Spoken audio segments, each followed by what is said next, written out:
Look what you're doing, I'm serving like pizza. I got the ice, Italian reach. Bitch, I'm a family man like I'm P. These niggas be shortstops. Derek Jeter, knock a nigga out like I'm Vegeta. Yo, what's good, YouTube? It's your boy Rod, and I'm back with another YouTube video for y'all today, man. Listen, man, listen. Look, I'm here with another reaction video to High Boy, man. And this one is titled Inheritance. Inheritance 2020, explained by an idiot. I never seen this movie, but I'm pretty sure it's stupid. Well, he's gonna make it sound stupid anyway, but I'm pretty sure it's gonna be pretty dumb. So, without further ado, let's hop to this video. But before we do, make sure y'all like, comment, subscribe, and hit that bell for post notifications. Get notified when I post something. And follow my IG and Snapchat, intro and outro. Follow my IG down below in the description. It's there along this original video, so go show High Boy some love. Buddy, look. I need more. You already know how I'm rocking. I'm on the road to 10K. Help me get there, please. Help me, please. Please help me. Share this with everybody, please. And hey, man, with all that being said, let's hop to this video. Shall we? Put it in the basket. Let's get it. Welcome to Inheritance. First, we gotta talk about the main familia of this movie. We got that guy, a slimy banker. We got the mom guy, who's an ex-lawyer bitch. We got Broho, aka The Deep, aka I forgot his name, who's a stupid politician. Then we got the daughter/sister Laura, or Lauren, whatever, same shit. She's a district attorney, which I think means she's a lawyer for poor people, or the common plebs, which is a career path she chose against the wishes of her father, because she feels bad that she was born to a rich family and wants to help the filthy peasants wandering this globe. The and she's the main peasants. character, okay? Now, as the movie starts, we get a lot of quick cuts between Laura doing some pleb lawyering and helping her brother out with some lizard shit, her dad driving and fucking dying. Oh, wow. A press conference, and she gets the news of her dad dying. She's like, oh my goodness. Now, apparently, he died of a heart attack, and they have a rich people funeral, rich people sad noises, rich people big fat fucking mansion. Laura and Deep talking about some shit. Dude, dead dad gives wife some crap, does charity stuff, gives dickhead Deep 20 mil, and Laura 20 mil. $1 which is kind of dick move there. Yeah, only one? He left her some other shit, a USB stick and some keys. And the USB stick has a video on it of him telling her some stuff like, I left you something else. It's in the woods, right where you used to play. Prepare to see some shit, okay? I left this for you because you're the oldest, and I'm being purposely vague because this is a movie and I need vague suspense and shit. But also, people might be watching, so... Make no sense. Yeah, I'm gonna die now, bye. So she if you knew he was gonna die, he wouldn't be vague. Hatch, in real life. And finds some stairs. Now, hold on there, Lauren. I've been here before. Before you go down there, you're gonna want to get some shit, okay? You're gonna want to get a gun, flashlight, a knife, some Twizzlers, a hazmat suit, and you're gonna want to download this app that calls the cops on a timer. You're gonna want to set that timer to 10 minutes and leave your phone, and she's going inside. Pretty stupid. So a dumbass hole goes down there, opens the door. Should have brought friends with her too.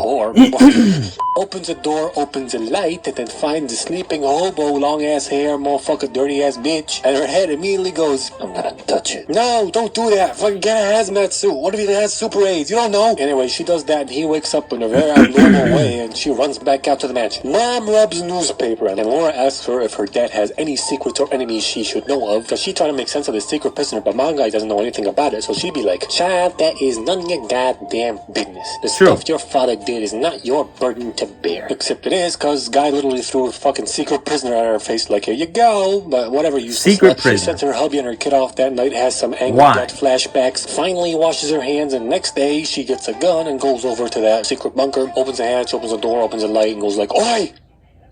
Oi, can you hear me? Nope, he's asleep. So she goes over to take his prints, and he wakes up mid-print taking. She goes, oh shit, escape time, whoosh, and comes back with a mask. Really? Okay, first of all, pinky mask ain't doing much in the way of concealing your identity. Okay, you already saw your face, and it's not that good at concealing it in the first place. Second of all, if you didn't want him to know who you were, why don't you wear it the first time around, you dumbass? You think if he was awake and you went in there like, hey, I know you went in this bunker was bobbing. You think you're gonna go in like that, and he's not gonna look at you? Are you actually stupid? She comes back, and we finally see the dude coming around.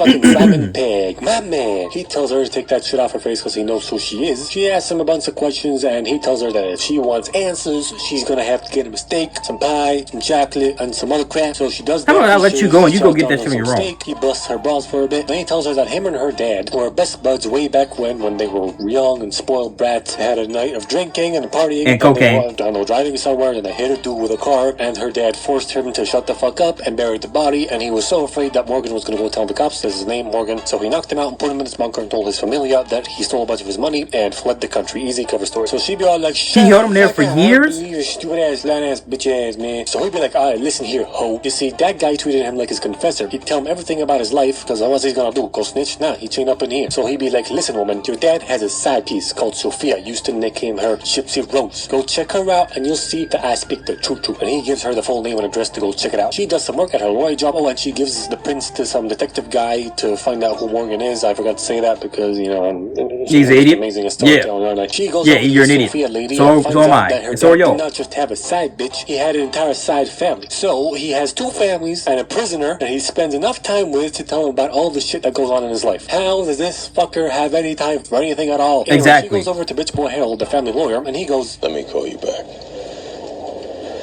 wait a second, did he actually end the call? It says here that he had to do some form of tapping to end the call. I didn't see no tapping. Bitch didn't even He end just the took it call. out and put it on the desk. Dumbass. But maybe He just put him on hold. The phone call, finished the call for him, whatever. He's still a fucking dumbass. She calls him a snake in the grass because he know about this side hoe and asks him if there are any more secrets her dad kept from his family that could hurt them. And he goes, don't worry about it, homies. Don't worry about it. Okay? Fucking don't worry about it, man. Don't worry about it. She Don't also worry about it, asks don't worry him about if Morgan Kleginski, whatever, insert last name here, rings any bells in his mind. And he's like, nah, it doesn't. Then Deep comes along. He running for president or mayor or senator, Something. or he running for politics. And he in some hot water because people think he paid off some fuckers to do some shady shit. So he wants his big name lawyer sister to come at a rally he's making tomorrow and give a nice speech, you know, bump up his rating or whatever to prove that he's good and make nice with the people again. No, not that type of rally, the fucking, the boring one, the other one, that one, yeah. And honestly, I don't Look at get my how African-American getting over a here. high-position lawyer sister Of course he to come put that up clip. and say nice shit about you at your own rally is gonna help people like you more. Just comes across more jaded and fucking manipulative to me, and like, obviously she's gonna say nice shit. She's your fucking sister. And anybody that believes that shit is a sheep, fucking retarded. Wake up, sheeple. The birds are fucking 5G emitting antennas that are giving you testicular cancer. Wake up. So she Alright, you goes lost back to me. You Morgan. lost She me. still does not believe his ass, and she asks him where the body is that they buried from the hit and run, and he says, I can't explain it to you, but I'll know it when I see it. Basically, she needs to take him in a ride along so I can accurately tell her where to go and triangulate and locate the location of the dead dude's body. So she actually takes him out, but don't worry, she's being really careful. She's pulling out all the stops, of which there are only 3. Handcuffs, gun, and nighttime. He nuts himself as soon as they get out into the great outdoors. She takes a phone call from her husband, who's being an emotional pussy right now because she's not spending a lot of time at home. Then drives along with Morgan to find the body. He gives her directions and shit. Okay, I gotta talk about this right now. I don't know of many ways to deal with the situation right now, but I know for sure that handcuffing him to this fucking headrest is stupid because, you know, it just can't be yoinked out, right? Yeah, just he could fucking take it out. rip that off, stab you with it, choke you, get the gun. There are possibilities are endless, Exactly. honestly. Also, even though he dug the grave, I find it hard believing that he can remember exactly where it is after 30 years of being locked up in a bunker. Keeping in mind, he was kind of drunk when he dug the grave, so, you know. Yeah, they were both And drunk and high off of cocaine. How's he gonna remember? Dead body is, and she starts digging and does not let him dig, although he offered to. Despite all the benefits this would entail, like not getting tired from all the digging, having a higher chance of him overpowering you because you're tired from all the digging, not getting dirty, more accurate digging since he apparently has photographic memory of where he dug the fucking grave, and this landscape has apparently not changed at all in the past 30 years. The only downside really is that he'd be digging super fucking slow because he'd still be handcuffed. You are stupid. You're just stupid, but that doesn't matter. This is She dumb. finds This is the so body freaking and dumb. Why do you even starts make this covering movie? it up very shittily. Drives back. He surprisingly has not tried to escape at all, and he goes back into the bunker. She's very understandably freaking out and tells him to go put himself back into chains, and he'd be like, no,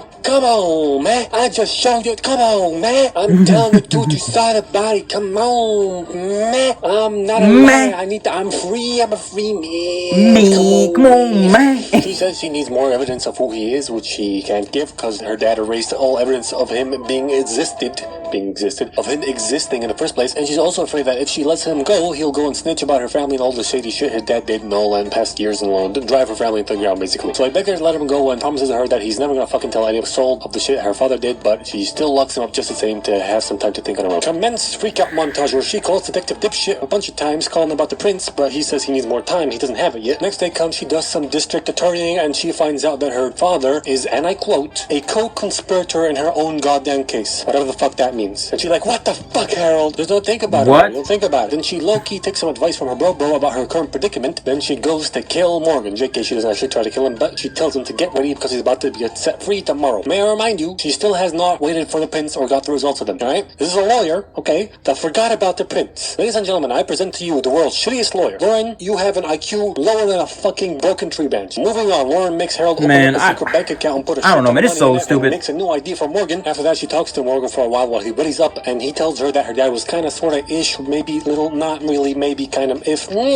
proud-ish of her, and that her brother did in fact pay off a bunch of shady people to do some slimy lizard politician shit for him. So she goes over to the rally that her brother's having, slaps him in the face, and comes back to Morgan. Is that possible within this time frame? I'm so confused. He Yeah, goes out and has I another don't place know. orgasm when he sees his son. She drives him over to a jet that's supposed to take him to the Bahamas or like some other place, you know, to live his life, and she tells him never to come back because if he does, she's gonna frame him with a bunch of shit to protect her fandom, and that plane is never getting out of this hangar if you don't open the doors properly. She gets back to the bunker and cleans it up a bit, finds some suspicious shit like he was doing somehow and some. Meanwhile, a couple of things are happening. Detective Dumbass finally got the prince and sent them over to the summer house, and her mom's on the way to said summer house, finds the package just Ooh, as she going to eat the opens it. evidence. And yes, That's an apparently eat. this Get the fucking evidence. mansion is their summer house because they have fuck you amounts of money. So bam, Lauren gets home and Mama freaking out, call him Morgan his real name, which is Carson, and call him pure evil. Told you should have waited for the fucking detective to send the prince. You know why this is especially stupid? Because we just had a whole freak out montage of her calling detective and being like, oh my god, I need the prince now, oh my god, oh my god. Why don't you just suddenly throw caution out the window and think he's telling the truth? I mean, you're literally in no rush. You can really take your time. The dude's in a fucking bunker. Come on. Anyway, her mom's freaking out and she doesn't know why, so she goes like, okay, I'm gonna fix this, and goes over to the fucking hangar, finds out that Harold has been deaded via chess piece, freaks out, drives back home, on my apologies, her summer home, and doesn't find her mom, so she goes over to the bunker and finds out that Carson, Morgan, Simon dude's there, and he shuts all the lights off, then teleports around. So Wait, so he's a bad guy? He was lying the whole time? Echolocation, motherfucker, bat now. He beats her up and chains her up. Tells her what really happened, which is that he roofied her mom years ago, raped her, mom told dad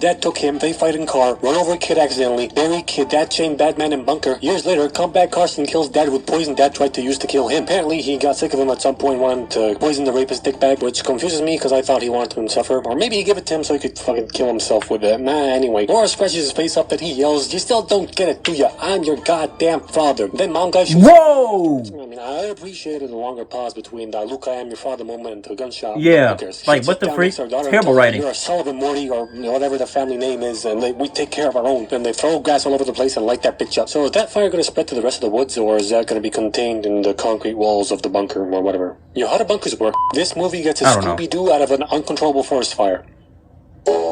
This ain't stupid, bro. No, this ain't retarded. I wish I haven't seen this video. Oh my gosh, I wish I haven't seen this video. Oh my goodness. I like the twist. I like the twist at the end. I like that. That was the only good aspect of this movie that I could foreseeably see. Foreseeably. Expeditiously. But other than that, the rest of this movie just been terrible, stupid. Bruh. Oh my gosh, man. But look, let me know what you think about the movie down below. And yeah, make sure y'all like, comment, and subscribe. Ding! Hit that bell for post notifications. Get notified when I post something. And follow my IG Snapchat intro and outro. Follow my IG down below in the description. It's there along with this original video. So go show High Boy some love. Look, I need a more. You already know how I'm rocking. I'm on the road to 10K. Let me get there. Please help me, please. And amen. I am. God.